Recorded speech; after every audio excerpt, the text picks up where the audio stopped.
Hi, this is Chris with JetStream. Thank you for purchasing your JetStream box, and this will be one of the series of instructional videos that we're going to use to help you. Today's video is about getting connected to the internet, probably the most important thing, because if your box isn't connected to the internet, it's not going to work. So take your box out of the packaging, hook up your HDMI cord, hook it to your TV, put some AAA batteries in your remote control, turn the power button on, and you'll see the light turn from red to blue, and it will boot up. And right now we're booting up. You should see that logo.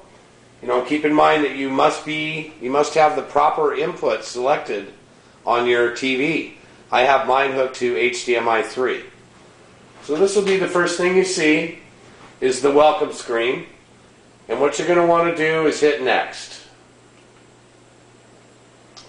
And I'm going to choose English, or there's several other languages that you can choose.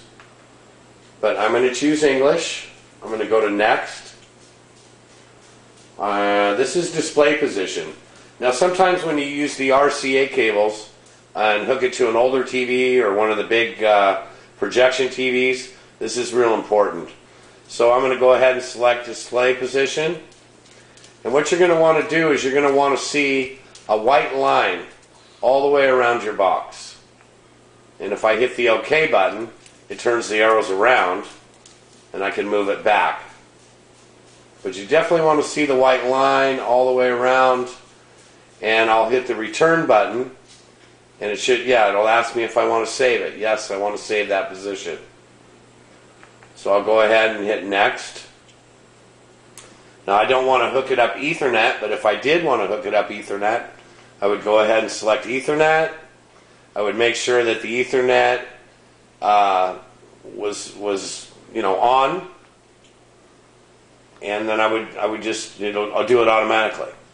So anyways, I'm going to go ahead and select next. I'm going to go to Wi-Fi. That's the way I want to hook it up. We are connected right now. I'm disconnecting. So you go ahead and turn on your Wi-Fi. Go to Wi-Fi settings.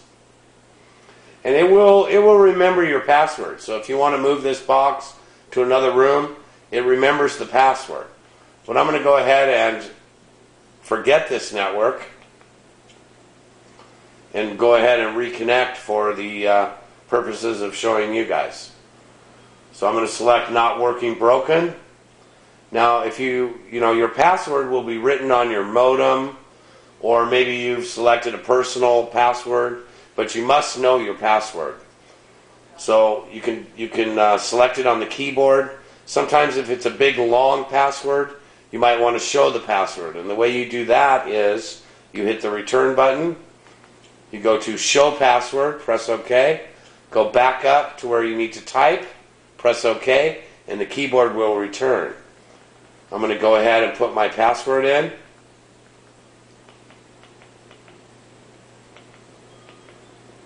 And if you in letters, you can do letters or numbers on the keyboard, but you can also do numbers from the remote control. Sometimes it makes it a little bit easier. So I'm going to hit return button to get rid of the keyboard, and hit the down arrow button, and I'm going to connect. So it's obtaining the IP address, and it actually says the word connected. If it doesn't say the word connected, you aren't. Okay? Sometimes you have to unplug your modem and plug your modem back in, reset your modem to get connected. It usually doesn't take very long. It happens right away. But if it doesn't say the word connected, you are not connected. So I'm going to hit the return button.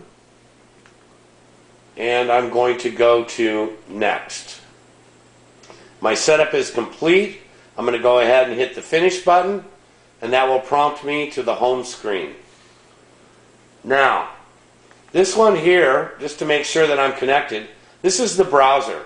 If you select this one, it should immediately go to Google. And it does. So I am connected to the internet. So I'm going to go ahead and hit return again. I could also do a speed test. This is the speed test icon. It looks like a little speedometer. I'm going to go ahead and hit that. It's locating the closest server. Now, right above the volume button is a button called the cursor button. And if you press that one time, that'll create a cursor that you can move around and select the begin test button. So right now my internet's really not all that great. It's you know, what is it, 8, 9. You need a minimum of 5 to run the box.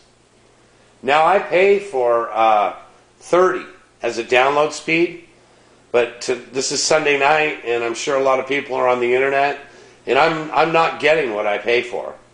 My download speed was 10, even though I pay for 30 for a download speed. So you have to keep that in mind. So anyways, it's above the 5 minimum, and the box should work great. So now I hit return, and I'll have to get rid of that cursor button.